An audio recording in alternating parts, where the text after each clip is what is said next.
Bismillahirrahmanirrahim. Salamun alaikum, dear sisters and brothers. Welcome to another episode of the Radio Resistance Podcast. I'm joined here, as always, by my dear brother and co-host, Zubair John. And we have a very special guest with us today, Jason Hawk, who is the Director of Global Friends of Afghanistan. Jason retired from the U.S. Army after 23 years of working on critical U.S. national security missions and spent most of his career focused on Afghanistan. He was posted to Afghanistan after the events of 9/11. Jason helped with the formation of the Afghan National Army and developed the security sector reform program as Aide De Camp to Major General Eikenberry. He was also Aide De Camp to General Stanley McChrystal during the U.S. NATO strategic assessment of the Afghan War. And then next, he assisted Lieutenant General Sir Graeme Lamb from the British Royal Army and the Afghan government on the 2010 Afghan Peace and Reconciliation Plan. Finally, Jason led two teams monitoring Afghanistan and Pakistan on the U.S. Joint Chiefs of Staff for the DoD, Department of Defense here, and the White House. Welcome, Jason. It's an honor and pleasure to have you here today with us. Great to be here. Thanks for having me. Please let me know if there's anything I missed over here. I mean, I'm sure there's a lot that I did miss, but anything you'd like to add before we... I think we covered most of it there, yeah. Okay, awesome.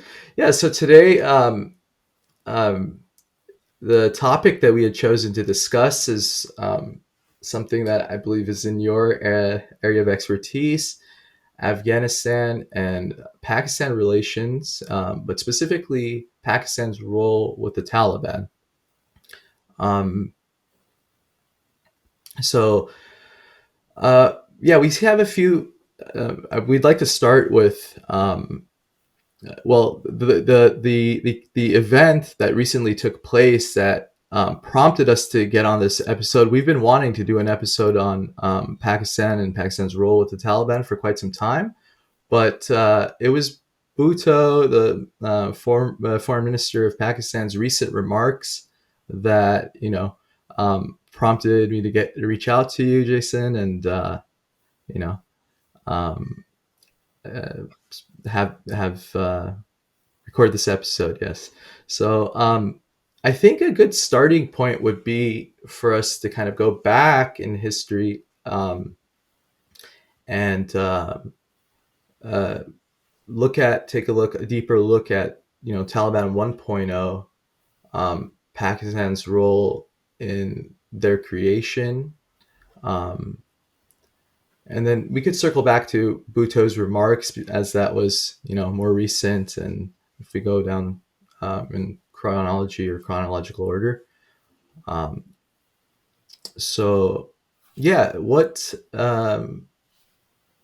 from a historical lens, right, in the 90s,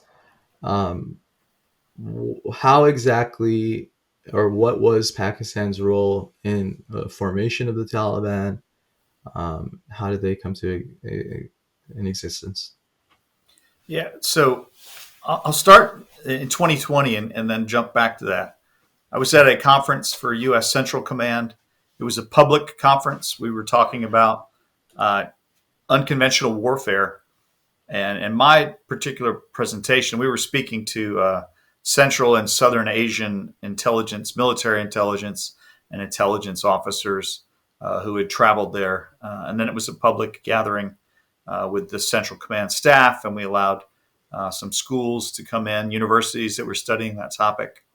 And I explained how this is 2020, literally 2 days before the Doha peace agreement appeared in the news, kind of came out of nowhere. So we were not talking about that, the peace talks in any way.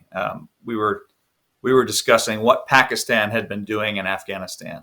And I started back in the 1980s, and I kind of walked the audience through, which included two Pakistani ISI generals sitting right in front of me, and a third ISI general retired sitting next to me, who used to be my professor in school.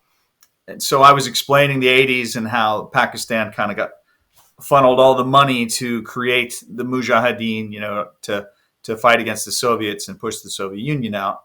And then as Hekmatyar became kind of the favorite of ISI, how the civil war that erupted after the Soviets left didn't allow Pakistan to get their way. Hekmatyar wasn't able to take over the government and run the country as a puppet for ISI. So eventually, that effort failed. So then they jumped behind the small Taliban movement that had started in the south, and Pakistan kind of got behind another horse and helped them to grow and expand and to get arms and to recruit out of the Pakistani madrasas and just fill their ranks. And then, ISI just jumped in behind them because they realized they were a force that could take over the country. So as they took over about 85% of the country, they were never recognized by the UN as a government. And so as I pointed out to the audience, that's the second time ISI had failed. In Taliban 1.0, they were never a recognized government. They were a pariah state. The United Nations, did not give them any credence as a formal member as the government of Afghanistan. And that's where we were in 2020. That's as I was saying. Look, ISI's tried this twice and failed, and right now you are backing Taliban. I say Taliban and Haqqani terrorists. It's kind of all one big bunch of terrorist organizations. And Haqqani, works directly for ISI and Pakistan's army. That's an arm of their forces. So in 2020, I said, look, you're failing again. You've backed another force that's trying to take over the country. I did not know that in August 2021, they would fully take over most of the country. But I warned them, if you do back them, and even if they do take over the country again, they're going to be in the same position. They're not going to be recognized as a government because they're going to take it over by force. And that's another failure on Pakistan's part, unconventional warfare. And the generals that were there, the Pakistani generals, agreed. They were like, you're right. If we don't get them recognized, if we can't seat them in power and get them recognized as a government, we have not fully succeeded in our unconventional warfare campaign against the Afghan people to create this fifth province, as I like to call it, in Pakistan's view. And it was striking to me as we sat and talked about this openly, something that Pakistan had been denying for years. We were openly talking about it with all of the members of the U.S. intelligence community sitting in a room. And then for NATO to trust the Taliban to keep their word later in these peace talks, and for the U.S. to trust them when they knew they were just an arm of the neighboring country who supports terrorism. And it just struck me how blind the world was, how ready they were to just give up on the Afghanistan project and say, you know what, let's leave it to Pakistan again and exit the building and let the cards fall where they may. Because they all knew what was actually happening. I couldn't have made it any clearer as I walked this out. Even the Pakistani ISI generals had to admit in public, yep, absolutely right. This is our third attempt to take over Afghanistan. We hope we have better luck. It hit me like a brick that finally I got them to admit in public this thing they'd been denying for years. But also just how sad it was that the world was willing to accept that. And Afghans didn't have the power. There's a power imbalance between Pakistan and Afghanistan in terms of the size of the military, the size of the population, the amount of money, their supporters. China is propping up Pakistan with lots of money. To me, that was really just a signal, days later at the Doha peace talks, that the world was ready to just say, it's up to the Afghans. We're going to abandon them. Good luck with that. And that's how it played out. Okay. Well, you started with the 2020, but and touched on the 90s as well. But what was our role or the U.S.'s role here during that time, as far as Pakistan's policies were concerned, and in supporting this terrorist organization?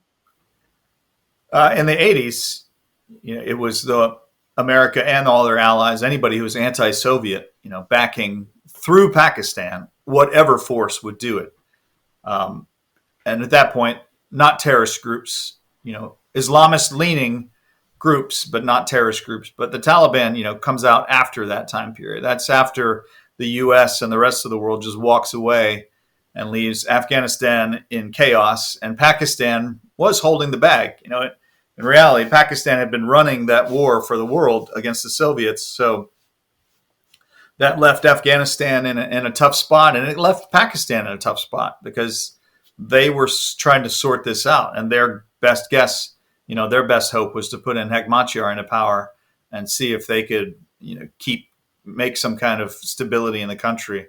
But that was, I think, was a pipe dream for Pakistan. I mean, he was never going to be acceptable to the Afghan population, across the country, and certainly not after the Civil War, as he became the butcher of Kabul. There was no way.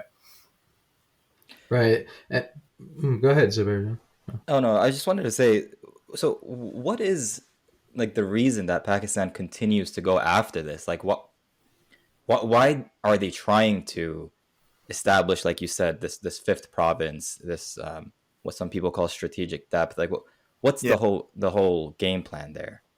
It's, as I've dove into this over a number of years and talked with a lot of Pakistani senior leaders and generals and diplomats, it's a combination of things. One, they're very paranoid about the depth of their country, like the physical depth, because India, is so close to their capital, and their capital is so close to the Afghan border. That is a thing that it always weighs on the Pakistani calculus of security. Like, we are a narrow country. We truly need that strategic depth.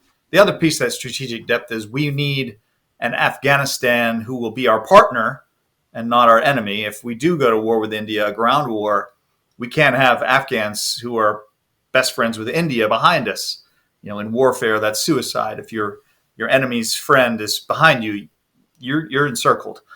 So that's the other piece of the puzzle. And the inability of Pakistan and Afghanistan for decades to come to some sort of agreement on, where the border is between their two countries. That is a problem for Afghans and Pakistan. If you can't agree on your border, you're going to have trouble. So that has continued to make Pakistan very paranoid about how Afghans are going to react in case of emergency. And they, also just can't get along on trade issues, on water issues, you name it. There's the refugee issues of the number of Afghan refugees in Pakistan, and the flow of especially people from the Pashtun tribes back and forth across the border. For Pakistan, there's just so many issues that keep them paranoid, and Afghans, for decades of government, never did anything to make Pakistan less paranoid. It was always we'll never accept the Durand line as a border. We'll always come and go as we please. We're good friends with India. We don't care. Pakistan's not a real country. You were invented. That kind of language. It might have helped Afghans at home to shore up their political base, but it didn't help them in any way with what Pakistan thought they had to do and think they have to do, which is to support terrorists to keep themselves safe. And that's a frustrating thing for an outsider to just look at it and go, look, they're the big issues, but no Afghan or really no Pakistani wants to sit down and settle them because it's not good for the politics in either country. Right. So I feel like if that one issue, well, one of the few that you mentioned, but the main one, I think that would help this whole situation from Afghanistan's perspective is if we could just let go of that whole Durand line thing. Like, we're in 2023 now, just accept the fact that this is a country that's a sovereign state and these are their borders. Just accept it and move on. That way we at least stop that instigation, right? And causing problems and that insecurity and the paranoia that we give Pakistan the excuse for, then which is not justified, right? Because at the end of the day, it's Afghans who pay the price due to this, like you mentioned, that sibling rivalry between Pakistan and India. And at the same time, former Afghan states continuously instigating Pakistan for saying that we don't recognize you and we're going to take you over and stuff like that. So I think those two issues, if we can just, if from our side, if Afghanistan could just let that go, I think that would help. And I think if Pakistan would kind of in some way come to terms with India and stop, not being as insecure with that paranoia, I think that would also help. Yeah, absolutely. I mean, it's at the core of it. Every time I see somebody use the word Pashtunistan, or I see the Baluchistan freedom movement and Afghans supporting it, you know that just makes Pakistan even more desperate every time they hear that. Because if you take away the Pashtun belt and Baluchistan, Pakistan is hardly something you could call a country. With just two provinces, Punjab and Sindh, that's just a little chunk. I mean, it's Sri Lanka, but with 200 million people trying to cram in there. That's not, and I'm making up size wise, but in reality, I mean, if you think about it, they would be so tiny in comparison to India at that point. That's a problem. When you're in this deadlock with another country that you've been at war with for decades since your creation. It really those two countries just never have gotten along. So you're right. It's going to be a thorn in the side of Pakistan, but it always will mean Pakistan is always going to meddle in Afghan security until Afghans and Pakistanis can come to an agreement and sit down and say, we need to accept each other's existence. And here's the border. And here's how we can deal with the transport, the constant movement of people who live on that border. I used to live near Canada. I had relatives on both sides. People travel back and forth on that border all the time. But it's a border. It's an international border. You have to go through a checkpoint. But there are people who live right next to it and travel back and forth constantly. So there's got to be some kind of agreement to that where it never ends.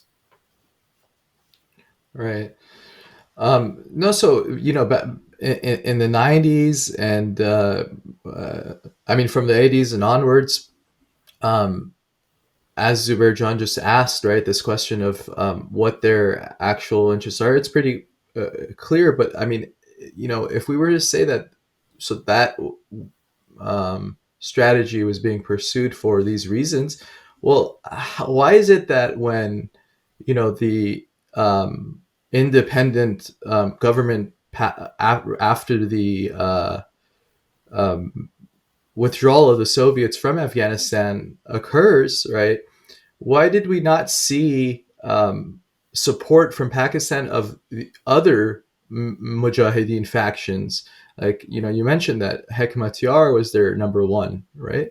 Why is it that, and the reason why that this came to mind right now is because even in August of 2021, when the Taliban had were handed power again, Taliban 2.0, there was a meeting, a delegation that was sent to or requested by Pakistan to be received, and this delegation consisted of Muhaqqaq, a few of the senior politicians from Afghanistan that were all non-Pashtun, right?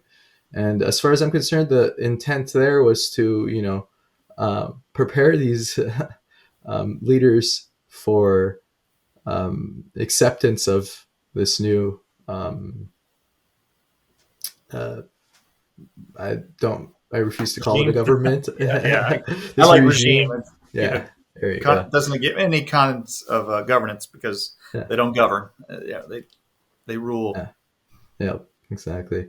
Yeah. So why would they bet on those who do hold those sort of beliefs, as far as like never compromising on whether it be the issue of the recognizing borders or anything that would bring about better relations between the two countries? So the question ultimately is, why are they betting on those who On the wrong horse. On the wrong horse, So why Pakistan bet on the current Taliban regime? What, from Hekmatyar to 1.0 to 2.0, why are they constantly betting on those who, again, it's the wrong horse for those I clear think reasons. For Pakistan, as I understand it, and people are always guessing. It's hard to truly understand the logic of Pakistani foreign policy. It's all over the place.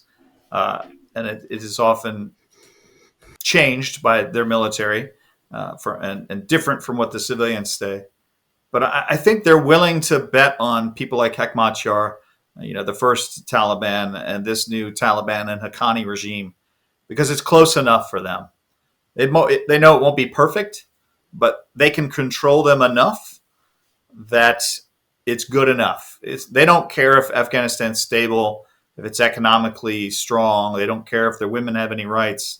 None of that matters. All they care about is it's stable enough. I can count on them to not be friends with India and to not harbor my enemies.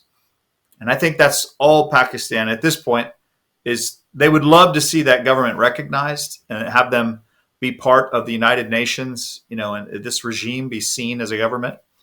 But I think a lot of times it's good enough. And so they'll take it as a win as long as it's not an anti-Pakistan government in Kabul.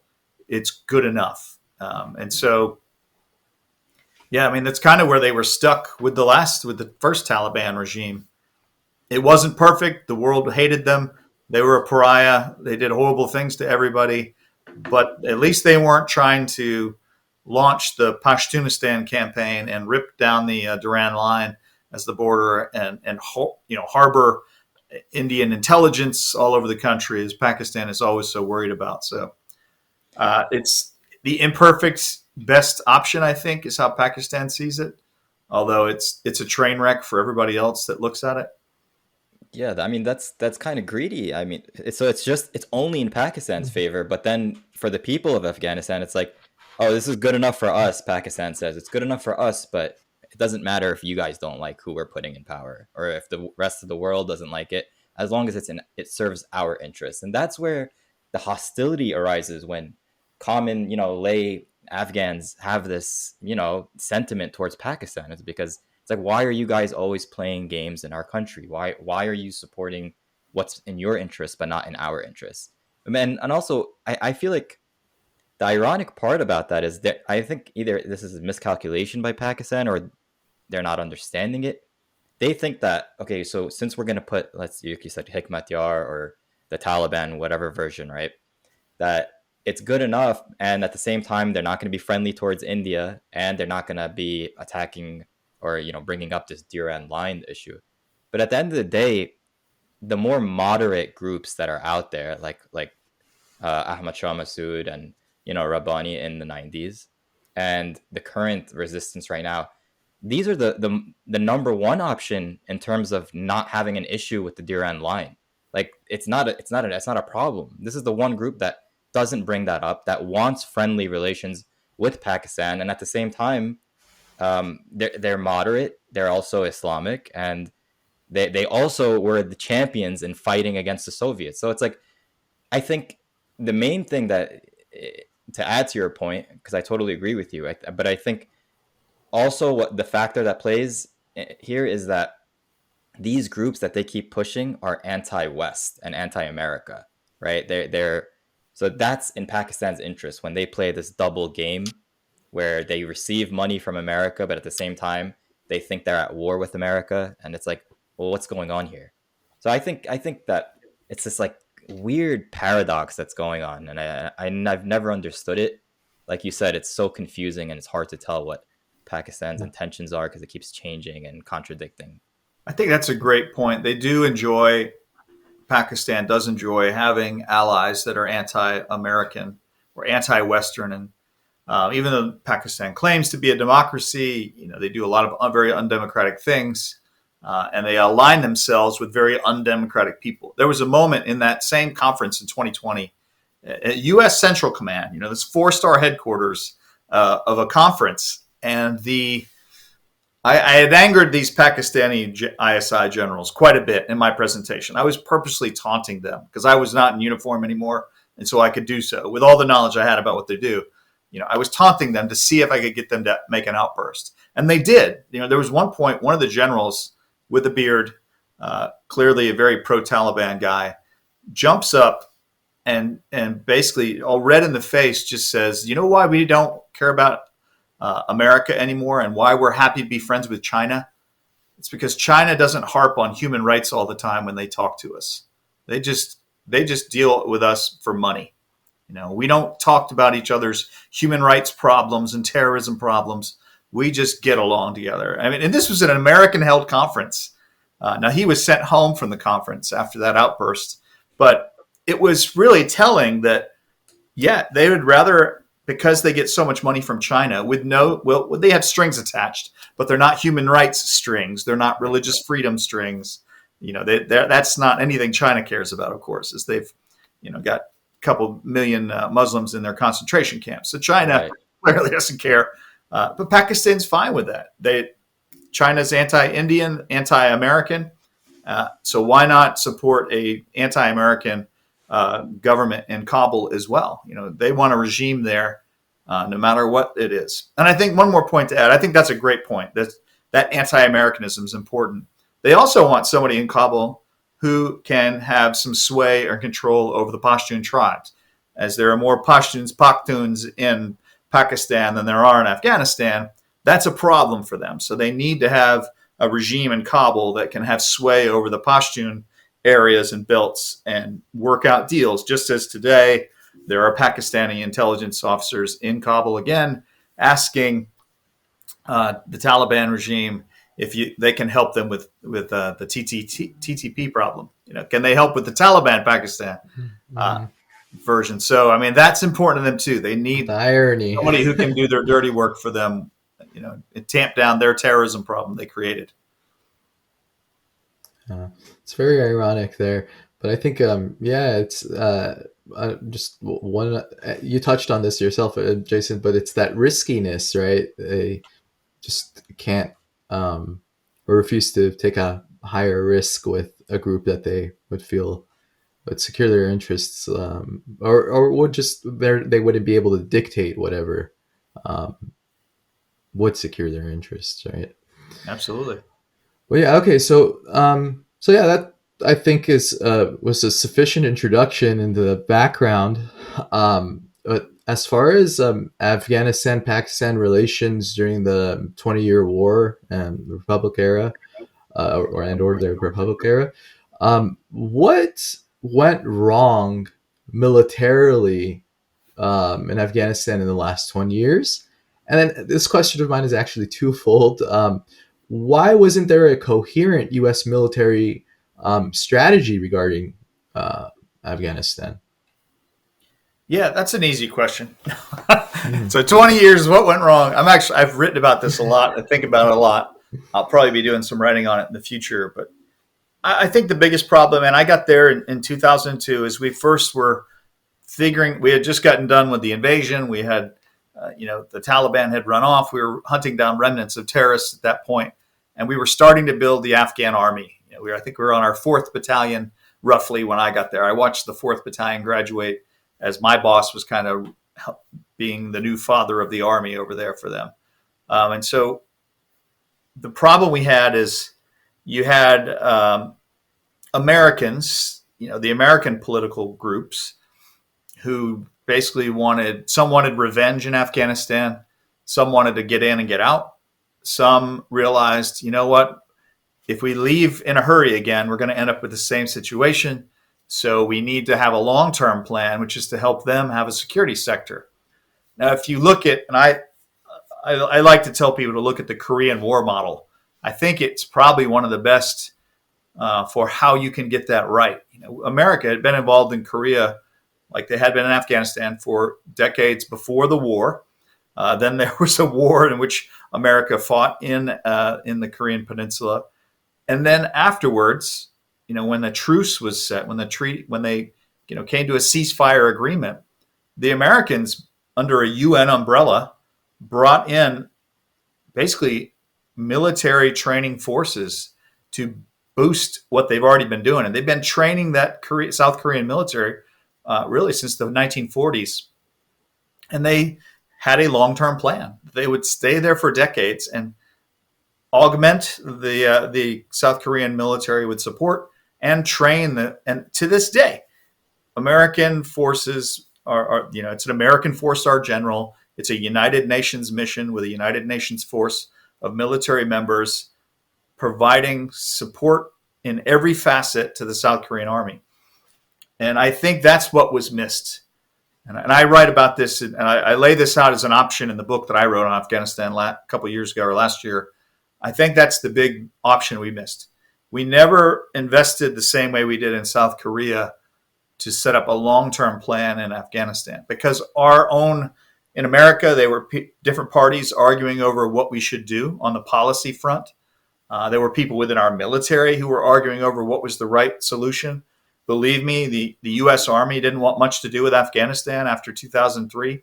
I came back to the U.S. Army from Afghanistan, and I could tell they were done. No, unless you were deploying there, most of the Army was over it. Well, we already went in and did what we need to do.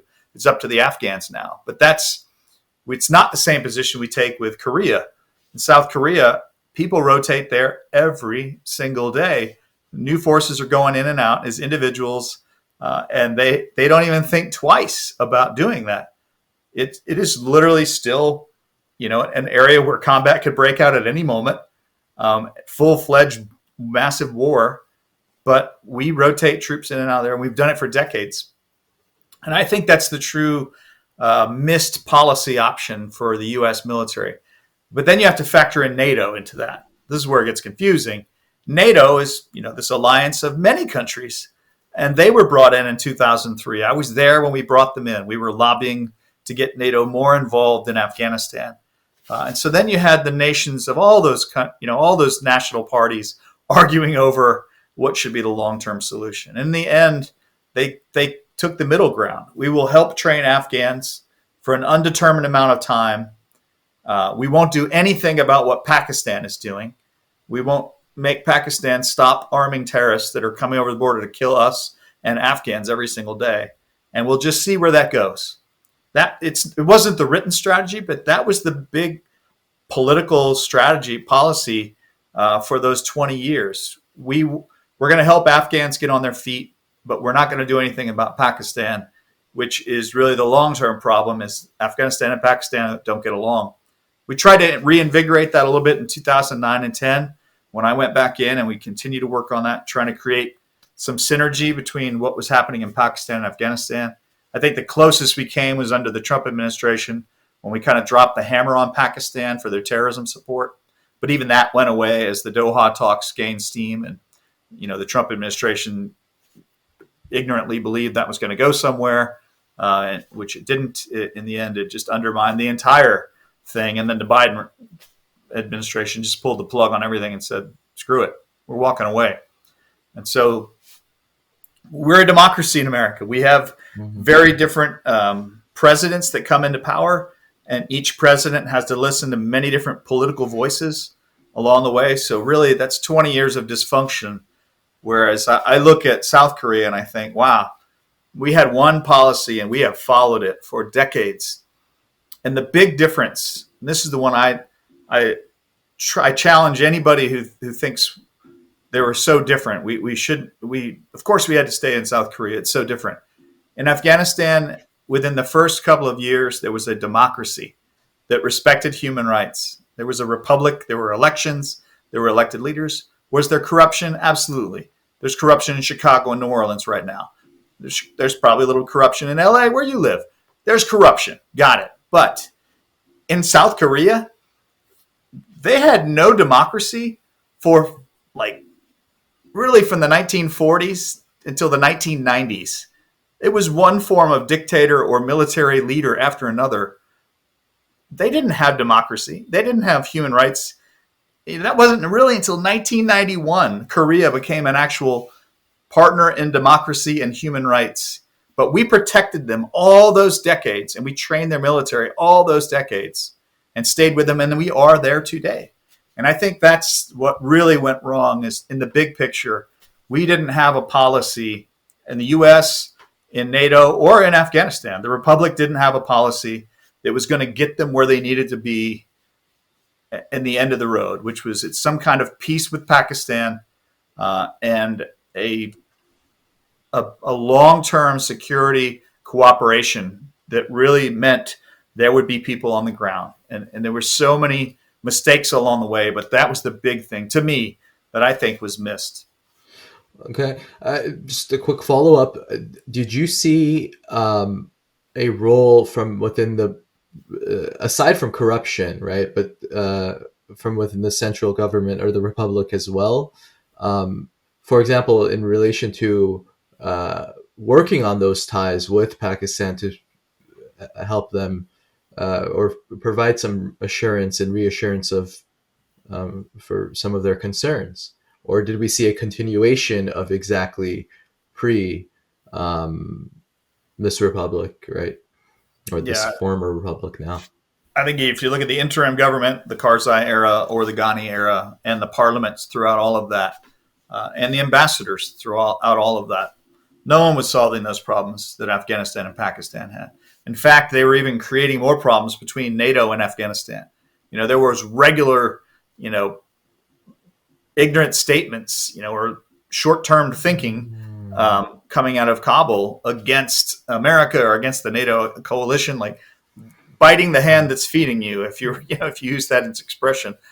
And that, so they were multiplying their problems, not solving the issue with Pakistan and India and Afghanistan, which is really, what needs to be solved on their part, but also just not securing that long-term partnership like South Korea did. And Mm-hmm. funny enough, I was sitting with some South Korea and China experts on August 16th of 2021. We had a breakfast plan, and I asked those guys, as they were asking me, how did the army collapse so quickly? I said they weren't ready. They were 19 years old. Mm-hmm. A lot of people had been paid off. Civilian leadership basically surrendered the forces. We trained them to think like us. And so they didn't fight if they were ordered not to fight. And those who did fight were just outnumbered.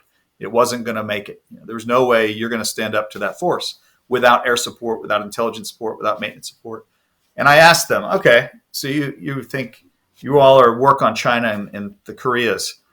What would happen if North Korea invaded South Korea tomorrow?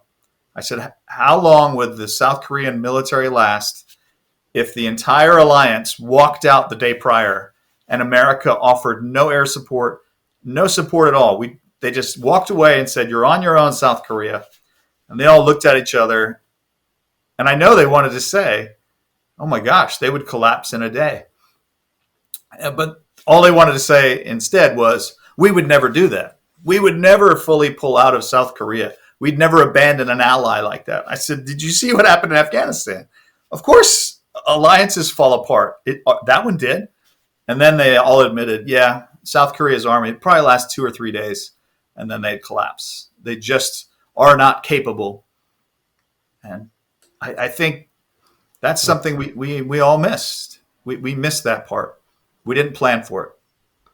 Yeah, no, that's very, very interesting comparison. I'm sorry, Zubair, do you wanted to add something or Well, had I something? actually wanted to ask of Jason if you could just provide a very short context to why, for those who might not know, just really quickly, why was the U.S.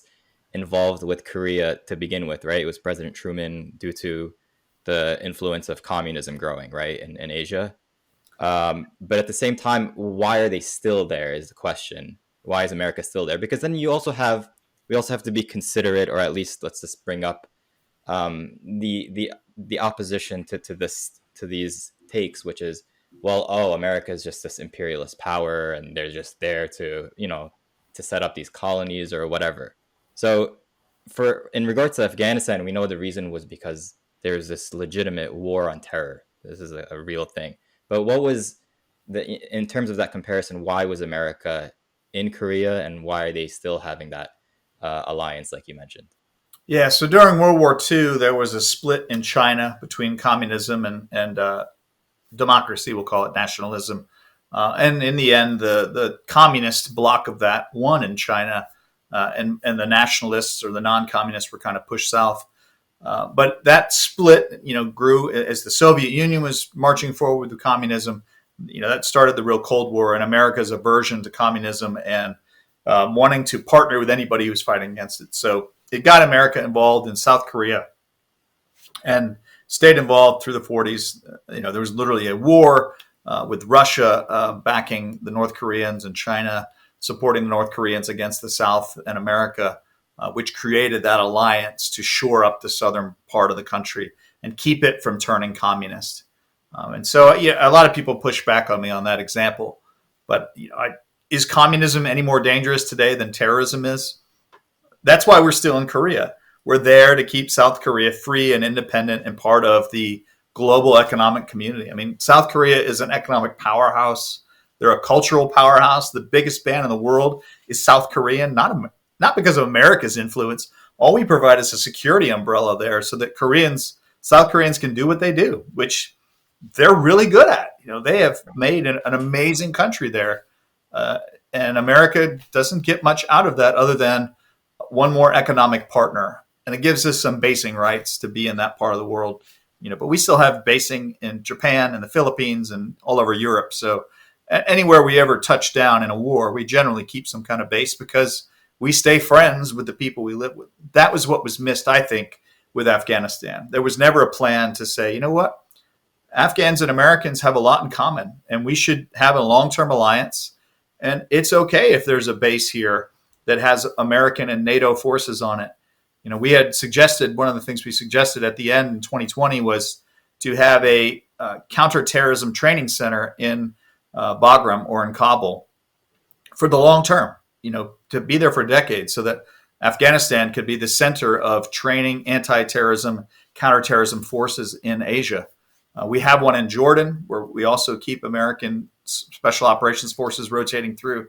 And that was one of the ideas that no one wanted to follow up on. Neither America or Afghans wanted to follow up on that idea because I think that was what was missed. Some way to permanently keep a connection between the Afghan democratic forces and anybody who's their partner, right? Who was their partner, which was over 50 nations at one point. All that was severed, in one moment. Yeah, so those security risks and concerns are still pretty. They're on the forefront, whether it comes to South Korea or Afghanistan as well, right? Ultimately, I guess we can draw that conclusion, right? It may not necessarily be communism per se today, but the effects of the same. And today, North Korea is a nuclear state as well, right? But why? So then, why did the U.S. leave Afghanistan when that initial goal of terrorism being defeated wasn't actually seen through all the way? In the end, it took me a while to really come to terms with it. But in talking to people in both political parties in America, the two major ones, and really hearing from military leaders who were still giving advice on Afghanistan that we need to have the long-term investment here. We have a very tiny footprint by 2021. There's not many people left there. We just need to keep this rolling and keep our counterterrorism mission going and let the Afghans continue to build. But America was tired. Both political parties realized they could, either Republicans or Democrats realized they could pull everybody out of Afghanistan and say, the Afghans have got this. We've done all we can do.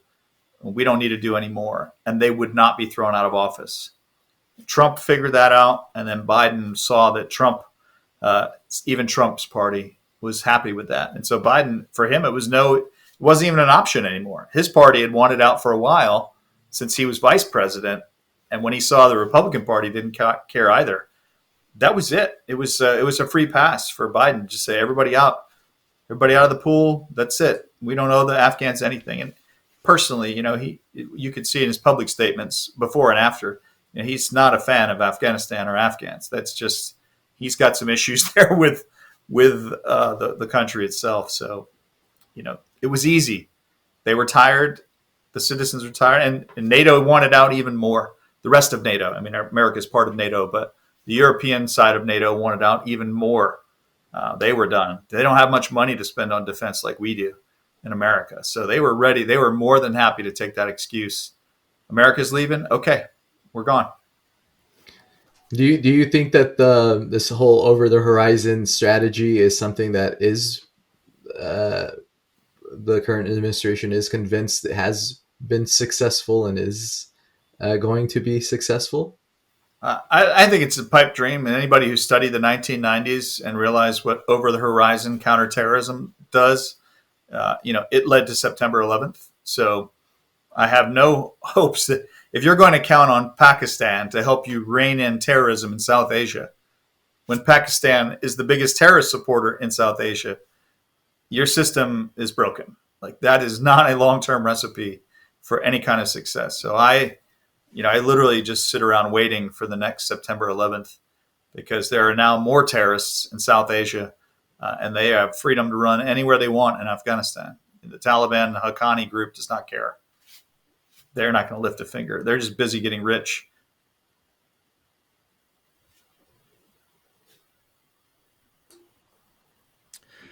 Okay, so I think that's a good point. Also, so one thing that I wanted to mention earlier when we were still on the subject, and I think we can, I guess, discuss that now.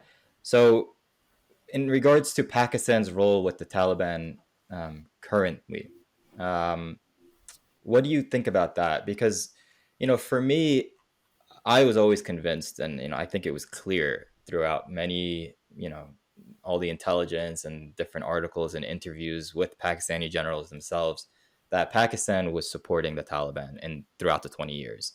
Yeah.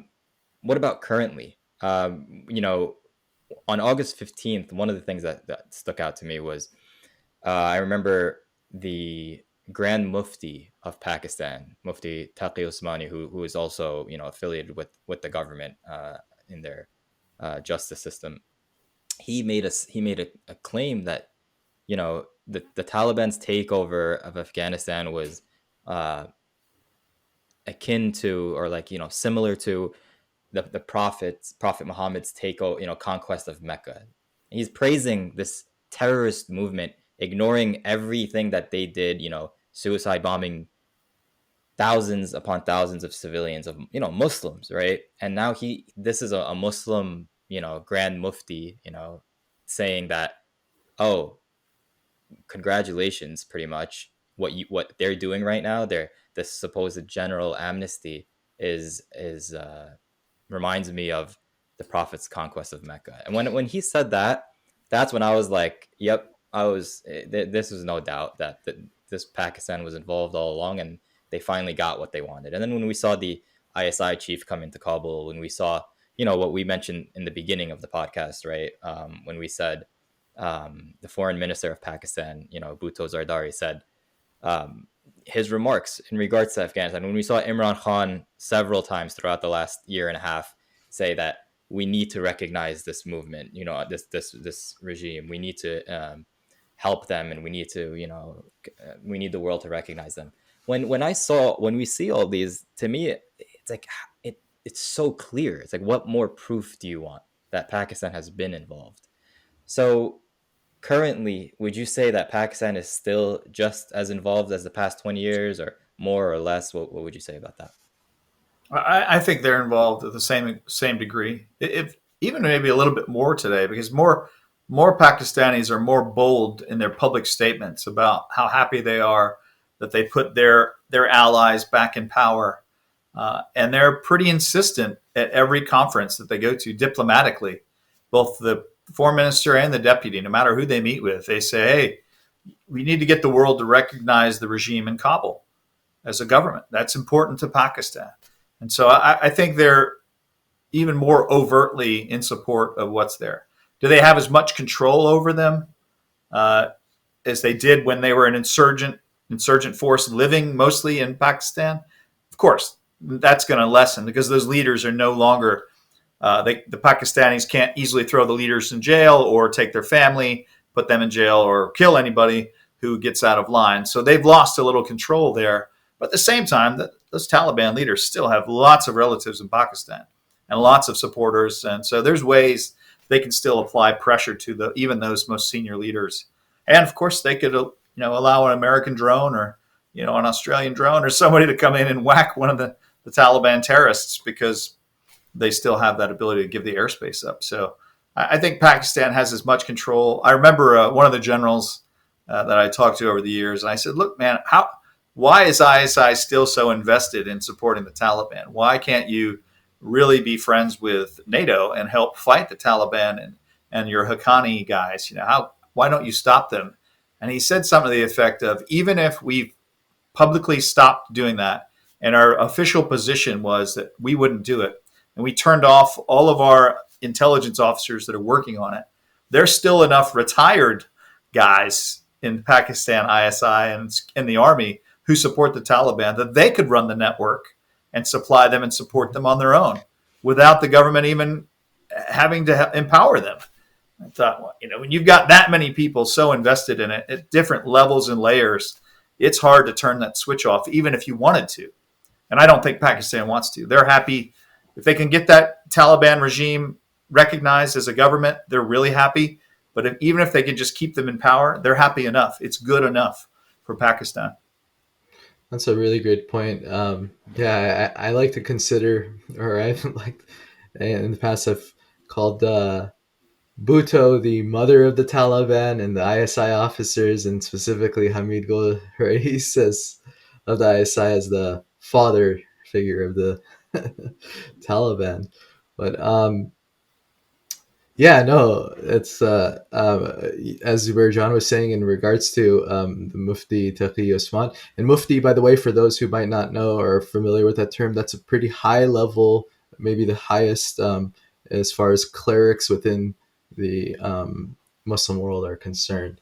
And yeah, but in the very beginning, I think it was, it may have been prior to the first UNGA after 15th of August, after the fall of Kabul, where Imran Khan, it was like, what, uh, the prime minister, former prime minister of Pakistan, it was, I think, probably the majority of his speech was all about Afghanistan and how this one statement I'll never forget was, "We must strengthen the Taliban," right? Prior to I mean, sure, they had taken or were handed the entire country by that point, but this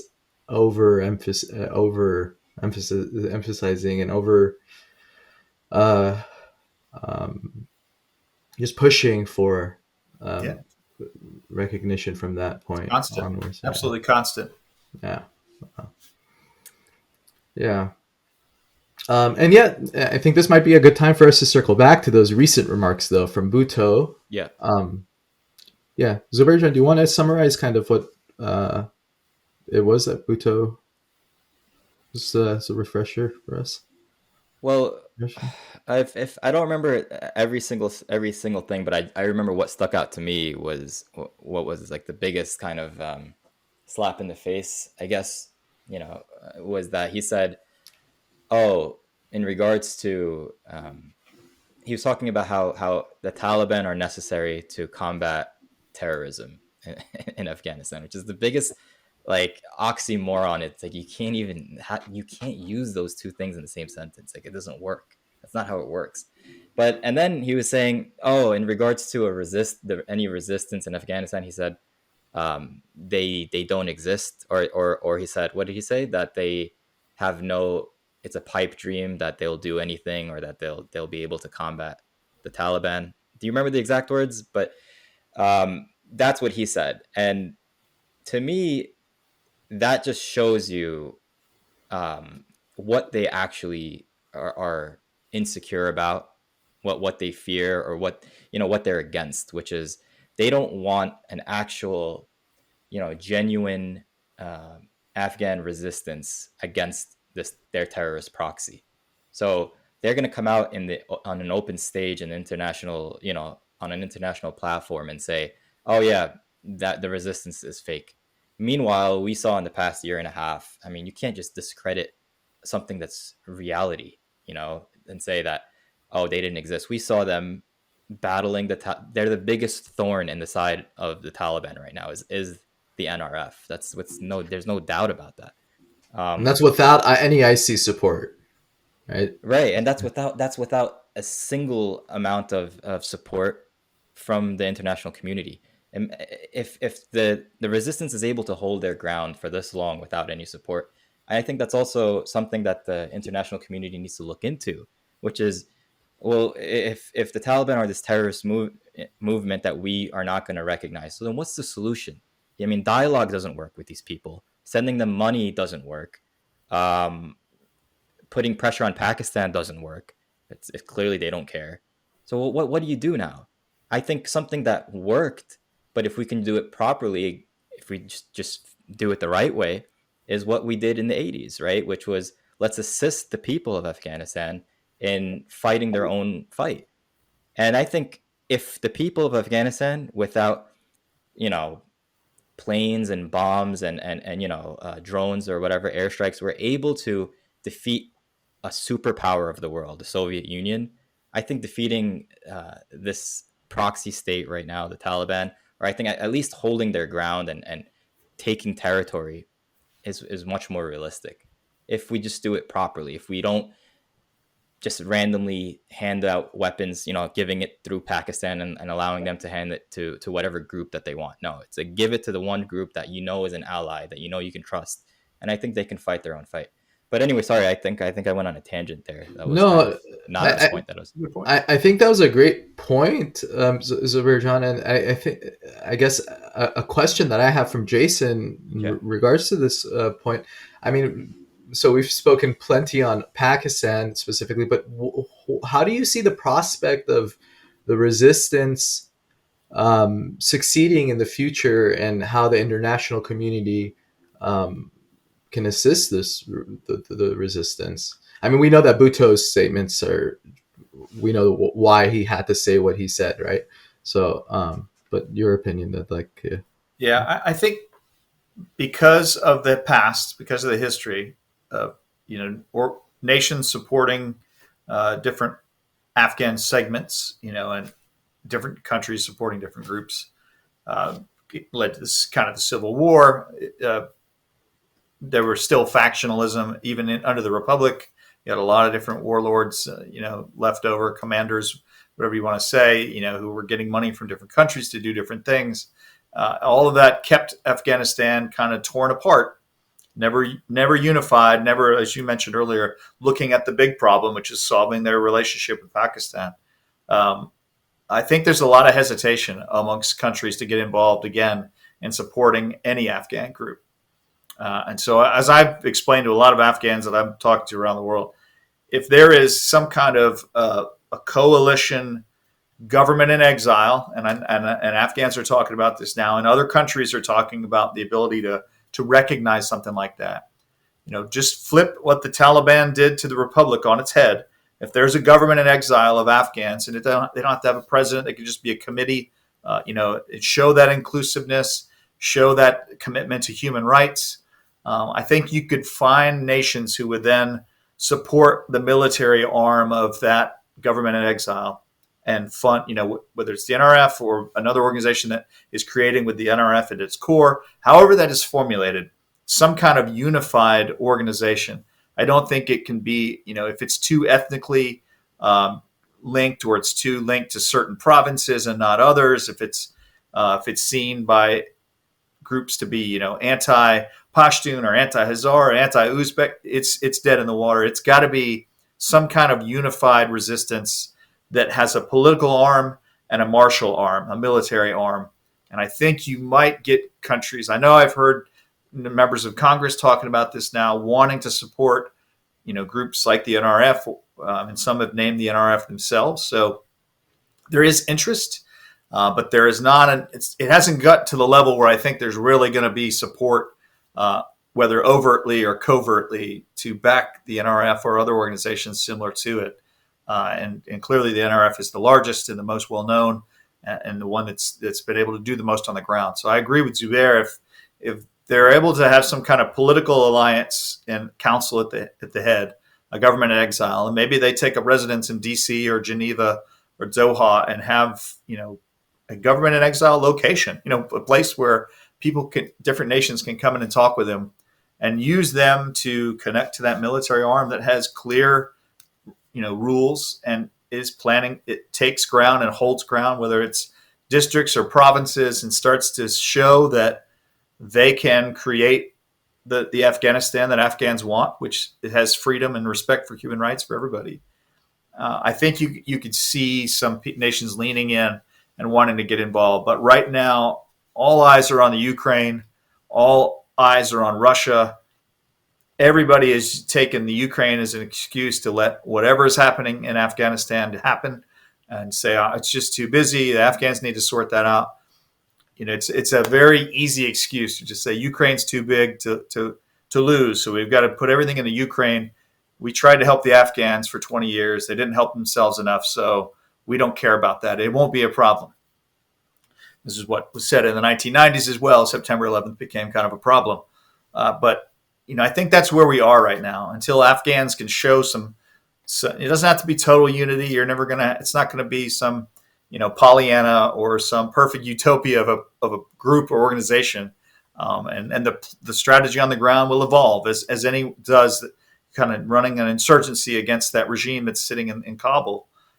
It won't be pretty, it won't be perfect. But if there's some movement, especially this year, as spring is upon most of the world here shortly, I think you might get some nations who are interested in helping. But as it stands right now, it's muddy enough, and there's not enough unity, and there's enough backbiting and fighting going on, infighting, that most nations don't want to get involved. And Pakistan is the beneficiary. Pakistan's like, great. We'll continue to monitor our fifth province through our proxy terrorists, and the world will leave us alone, and China will give us money because China is going to steal all the resources out of the Afghan ground. So it's kind of in a little stalemate as far as international support to any Afghan group right now. And there's got to be some progress, I think, on the Afghan side in order to spark the interest. I think it's out there. The interest is there. They just need a spark. There needs to be a reason to. And so I hope Afghans are able to find that. And kind of catalyst event and so on. Okay, yeah, thank you, Jason. So I think you're close to that hour mark. I just want to go over a couple of, I'll only mention one, but Subirjan, I think you wanted to also add to a couple of common misconceptions pertaining to Afghanistan and Pakistan. One being that, the people of Afghanistan hate the people of Pakistan, right? That's never been the case, although, as you earlier mentioned in the episode as well, that sentiment may be felt sometimes as a result of what the messaging from, whether it be during the Republic era, some of the messaging from the political leadership. But as far as your common lay, there's plenty of even similarities between the cultures as well. So that's that's one that I wanted to just mention that, and also the people of Afghanistan are also very grateful for all of the humanitarian aid and assistance. I don't know the exact number right now, but it's incredibly high number of refugees that asylum seekers that Pakistan has also taken in, and time again, people of Afghanistan have. We see on social media platforms today, unfortunately, we don't see Afghanistan being spoken about or elsewhere, but this is a sentiment we, even despite current circumstances, we see as well. I think just a quick summary of that, and I've traveled to nearly every province in Afghanistan. I've met with just about every Afghan leader since 2002 until the collapse. I never heard really anybody speak ill of Pakistanis. It's kind of, as I looked at it, just analyzing them, you're kind of like brothers and cousins and step family, step brothers and step sisters. There's problems, there's issues of trust, there's rivalries over who gets what in the will and who's the favorite cousin or who's the favorite son or daughter. But it's not a hatred, it's more of a rivalry but not one that should be at the level it is, that causes so much pain on both sides of the border, really, from terrorism and human rights collapse. Yeah, no, that's definitely a good point. It's just because we needed to mention that because a lot of people will think that there's the reason why Pakistan and Afghanistan don't get along is because there's just this enmity that's always existed between the people and between, the governments and stuff. But okay, we both sides are, have the right to critique the policies of each other's government. That doesn't mean you hate each other as a people, like you said, cousins or whatever you want to look at each other as. So I think understanding that helps in at least bringing tying together what we were trying to say earlier in regards to um, being on better terms, at least in terms of sitting down and trying to figure out our issues and stuff. So at least it needs to be understood that on the level of civilians, from on both sides as a people, there's no issues. So if we have that mutual respect, at least there, then that can at least build towards um, cooperation to some degree in regards to politics and stuff like that. Yeah, So I think you raised an interesting point, which made my mind. I know Afghan groups in America, and I know Pakistani groups in America. And wouldn't it be a crazy idea if they sat down as different political organizations or lobby organizations or medical associations or you name it? There's a Pakistan or an Afghan association for something. What if those groups sat down and ironed out the issues that exist between their two countries and exemplified and discussed the love and the camaraderie that comes between two nations that share the same neighborhood, and some of it is the same property. Parts of Pakistan used to be in the Afghan kingdom, and you name it. There's a lot of things that bring Afghans and Pakistanis together. So, maybe that is a place to move for Americans and in groups in Europe, is to get those groups in diaspora to at least come together and talk about the future in a smart way, so they can reach back and leverage back to their countries and say, look, let's get this sorted out on a national and international scale, because this is unsustainable. It hurts both our countries. correct. Yeah, I agree. Did Kumail, do you think we should touch on some of the other things, or we don't want to go over time? What do you think? If we can quickly just summarize, I think there's one that you wanted to, John mention. Yeah, well, on the list that we had, there was two that I thought were important. One of them we kind of touched on earlier. I just want to let me touch on that really quickly. So, in regards to the Taliban, right? A lot of the Muslim world has this misconception that these people were the ones who, because it's a big sense of pride for Muslims and also for Americans and the free world in general, right? That Afghanistan defeated the Soviet Union. Communism, I think, what you mentioned earlier, Jason, when you said, is it just as bad as terrorism? I think people forget how big of a threat and how violent and how much of a death cult communism actually was to the world. There's the numbers prove over the last 100 years, it's like 100 million people were killed in the concentration camps due to the policies of the government, starvation and stuff like that, the wars like in Afghanistan, throughout the world. So communism was such a big threat. So the point I'm making here is that it was a big sense of pride for Afghanistan, for the Muslims, again for the free world, that the Afghans defeated the Russians, and which pretty much led to the collapse of the Soviet Union and communism in the world. Um, that being said, a lot of people have this misconception that the Taliban were the ones who fought against the Russians, when in fact this is not true. Maybe there might have been some of them from the Taliban, the initial Taliban back in 1994, but right now, the current Taliban administration, absolutely not.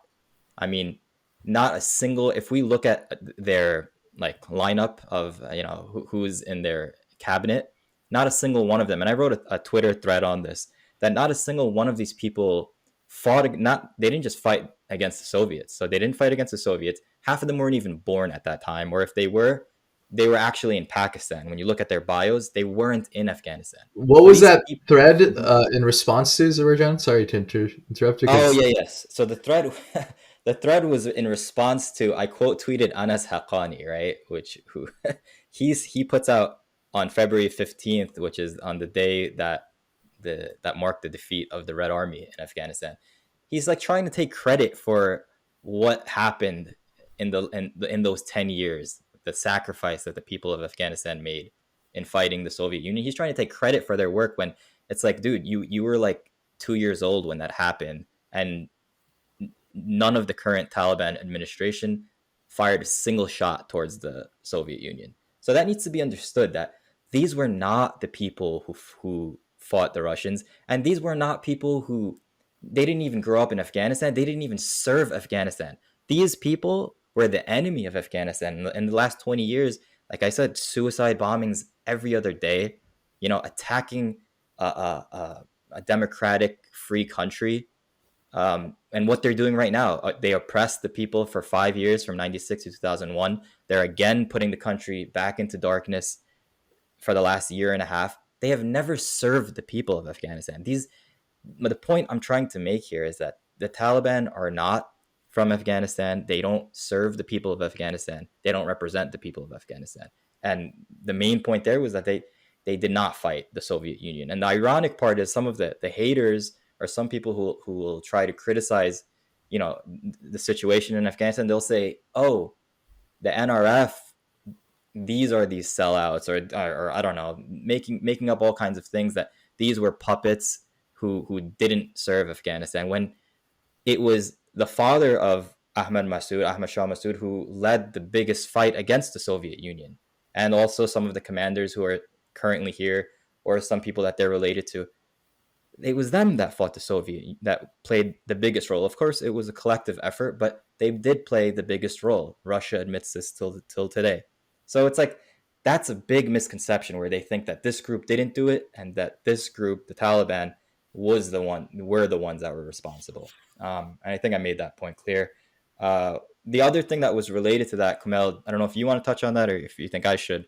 That's Go ahead. directly related, where they'll say, "Oh, Ahmad Shah Massoud was like a proxy, a puppet of Pakistan, specifically the ISI," and that's also not true. And this propaganda is all put out for a very specific reason by whether it's some players in the Muslim world, or by whoever it is that's against that supports the Taliban, that they're trying to undermine these legitimate people and say, "Oh yeah, these people were not ethnically, or were not genuinely from Afghanistan fighting for the people of Afghanistan," when in fact Ahmad Shah Massoud was basically, Pakistan was going after him from throughout the 80s and in the 90s. That they were constantly, maligning him and trying to say bad things about him, and that's clear till today. So I think I just wanted to make his assassination, sorry, is a testament to that as well, right? right. 2 days prior to 9/11 itself, by the same group who carried out that the most tragic event in the entire U.S. history, right? It was the same group that assassinated and martyred Commander Massoud, right? Yeah, that. So that. Sorry, John, please. You No, wanted that's it. to. That's it. I don't want to go on for too long. I hope that took like 5 minutes or something. But I just wanted. I know I rushed it, but I just felt like that was necessary to at least touch upon, because when we see the discourse on Twitter and other places, when you don't clarify something, then it's all these propagandists that'll just fill that void, and they'll take advantage of it, and they're just going to keep propagating their misinformation. And other people who are just not aware, they're not too informed, they're going to read that and they're going to think, "Oh, this must be true." So yeah. I think that's a really good point that you raised, and it follows the Pakistani strategy for Afghanistan. Pakistan survives, their policy for Afghanistan survives as long as Afghans are disunited.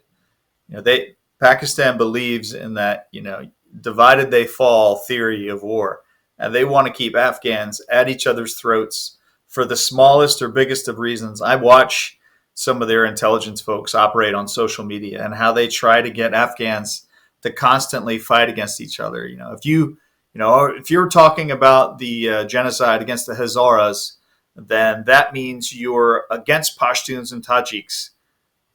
People are like, no, we're just talking about the history of the genocide of the Hazaras, and the Taliban are continuing that. I mean, they have been mistreated as a people, but it's constant. There's always somebody out there who's like, well, if you won't put the NRF flag in your Twitter picture, then you're against the NRF and you hate Afghans. Like all those people are constantly driving wedges, and all those little wedges keep Afghans from creating the unity needed to stand up against Pakistan's foreign policy.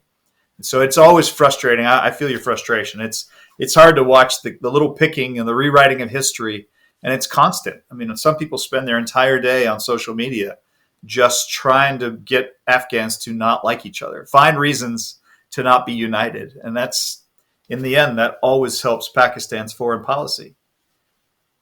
Couldn't have said it better. That's exactly the point that I was trying to make. That these divisions, these made up divisions and stuff, we're just being exploited, and it's being taken advantage of. And like you said, Pakistan and the Taliban, they just sit back and laugh, and they're enjoying this. That they're like, good, let them keep on going at each other. Like you said, divided you fall. So it's a typical divide and conquer strategy, and it's just very, very unfortunate and sad that our people, and I know this happens to every nation, every country in the world, and all their conflicts, that people don't realize this. It's common sense, but I hope, putting out maybe a clip from this and, sharing it with the masses, I hope people will take heed and learn from this and be smarter and more vigilant if you truly care about, the well-being and, the success of your motherland, of your country, wherever you're from. I think it'll be a shot in the dark, but definitely worth a try further. Given the, just state of affairs and on Twitter and social media as we see today. They've got a lot more investments, and as Jason pointed out, day and night you see these alt accounts, as they call them, and all sorts of different kinds of pages just putting out. Yeah. But all right, we went a little over the time. We do want to hear closing remarks. Anything you'd like to add, Jason? And during this time, you made a reference to your book. If you could please, let us know a little more about that book and how those who may be watching can gain access and purchase, or wherever it's. Yeah. I appreciate it. So first, just thanks for having me on today. And I think these kind of discussions are important. And I wish unity on the Afghan people around the world, and especially those in Afghanistan, and find a way to overthrow and get rid of these terrorists who are holding 40 million people hostage. There has to be a catalyst somewhere. For America, it was a leader named George Washington who was the catalyst, who people rallied behind, and who they made our first president. And then after 8 years, he walked away and said, no one should be president for more than 8 years. Let's keep handing over power. Let's keep a democracy. I hope that Afghan arises that people can rally behind. We're a group of Afghans. We really had founding fathers in America, where there weren't a lot of women leaders back then. They were the founding fathers. But I think today, maybe it will be a group of founding mothers in Afghanistan. I could see a coalition government in exile that's mostly women. There are some strong women in Afghanistan that could lead and find a way to shape a better future for Afghanistan. And I think a lot of people would support that, and you'd see a lot more support. So my book was something I wrote. I've started a book on Afghanistan about 6 different times in the 20 years I've worked on it, but I wanted to write something short, because everybody writes a long book on Afghanistan, and I don't think that really always helps. We've got plenty of them to choose from. So I wrote a book, U.S. War Options in Afghanistan, and it's a choose your own adventure, choose your own path book. So each chapter is very short. You're the president in this book. You play the role of president. You get to see the policy options. You get to choose 1, 2, 3, or 4 different things you might want to do. You have to pick one and move forward in the book. It will send you to some other chapter. It could be, 20 pages ahead. It could be 30 pages ahead. And then you see what the result might be of the policy option you chose. And so it's got all the options we did choose and the options that all 4 presidents took. But then it gives you the other options we didn't take along the way to see how things might have changed. So it's historical fiction in that way. Nobody knows how it would have turned out if it had gone a different way. But it gives you the chance to see in each presidency where else we might have gone and what might have happened had we done that. And so I think it's a way. I really wrote it for students who want to understand Afghanistan. And I've had a number of colleges tell me they're using it to help their students walk through understanding foreign policy, because it just allows you to be the president, see the foreign policy options, and make a choice. And then they have to live with it. It's going to lead you down a path that you can't fix if you get too far. So that's really what I wanted it to be about, to help people understand what America's choices were, what we decided to do, and why, maybe, but see if you can do better. So if you're the reader of this book, you get to choose as the president what you might do. And some of the options we did not take are still options today. A president could come into office in the next administration and say, you know what, let's bring up some of these options we didn't take, and let's go down that road and see if we can help Afghans to have a stable and secure democracy. So that was the idea behind it. It's on Amazon. If you're looking for it, it's the top tweet on my Twitter feed. So you can find the book there, the title of it, and you can link to Amazon. But it's out there in softcover and I think hardcover and in an ebook. And I lowered the prices this year. I just wanted people to have access to it. So I've kind of dropped the prices on everything to allow people to read through it. Thank you, Jason. And no, we'll for sure include the links to that as well in the description to our on our YouTube page and on the tweets and so on that we put out after this episode. I appreciate it. Yeah, no, thank you again, Jason. Zubair, if you had anything you'd like to. No, I spoke enough. We went over time. And no, but this book, I just looked it up on your pinned tweet. I regret I'm sorry I didn't purchase it yet. It looks amazing. And I'm definitely going to purchase it, especially the way you just described it. It looks like a really good book. So it's like a very a much more in a day, and that was my purpose. Great. Much more accurate version of Chat GPT, as they say. To ask the questions, what will happen with these options? That would be fun. It's coming from an expert. As you go along and see what it tells you to do. True. All right. Thank you. Thanks so much for having me. I appreciate it. Good luck to you all. Thank you so much. Yeah.